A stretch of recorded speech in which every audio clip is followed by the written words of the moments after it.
David Hula is a corn warrior. He not only grows some of the best quality field corn in the United States, he holds the world record of 542 bushels per acre yield.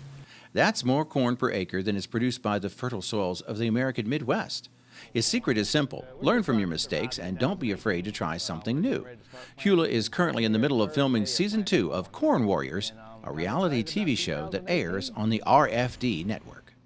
Well, there was the concept of let's have a corn show, be a little bit informative, and then have a little bit of drama. You know, when you get into these reality shows, they want drama.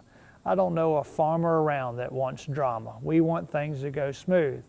So we were introduced to this concept, and you know, I was hesitant at first, but then when they talked about education, I'm like, sure, you know, and because of their success, they thought we could draw a portion of the audience.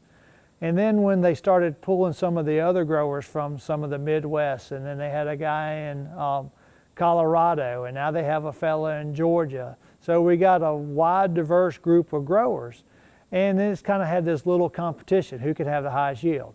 Well, fortunately, in Season 1, you know, we had the best yield. You can see we look like we had pretty good grain fill. You know, this particular hybrid was planted in the first part of May, because we had a wet spring, so we kind of got delayed planting, so we came back. But we got good pollination on the, you know, we can see that on the length of the ear. We got decent girth around. This is probably about 16 rows around.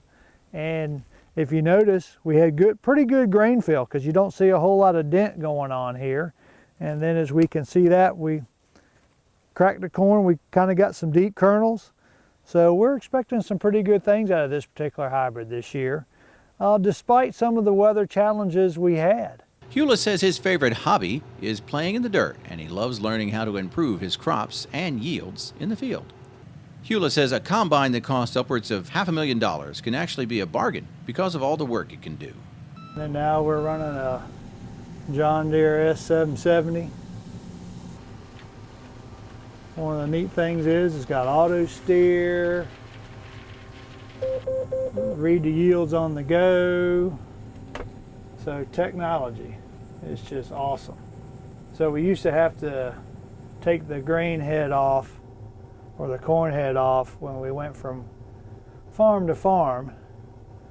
Now, with the convenience of this, we're able to fold it up and unfold it and never take it off till the end of the season. What's it like to record a reality TV show while trying to put in a full 100% day's work in the field? Hula says it takes patience, and don't always expect to get everything done on your list. He often balances working in the field with accommodating the film crews, trying to get things done. When the film crew comes out, you know, they say, we're not going to get in your way. Well, if you have so many things you want to get done, you cut that down into 25%. That's about all you'll get accomplished. Because you have GoPros mounted in the cab. You got GoPros mounted on the planter, or the sprayer boom, on the harvester. And then you have somebody riding in the cab, and you know, you're mic'd up, and then somebody following you all the way around. And you know, as a grower, when we have to stop and get out of a cab, it's usually because we either have to fill up, we got a problem, or we're going to do something else. So when you got somebody else in the cab, you got to let them get out first. So it just kind of slows the whole process up. Working with a film crew may slow Hula down, but not much, and he knows that one result of being on television is that viewers can at least get a small feel for what it takes to raise a record corn crop. And maybe one day Hula will get his own star in Hollywood. In Charles City County, I'm Norm Hyde.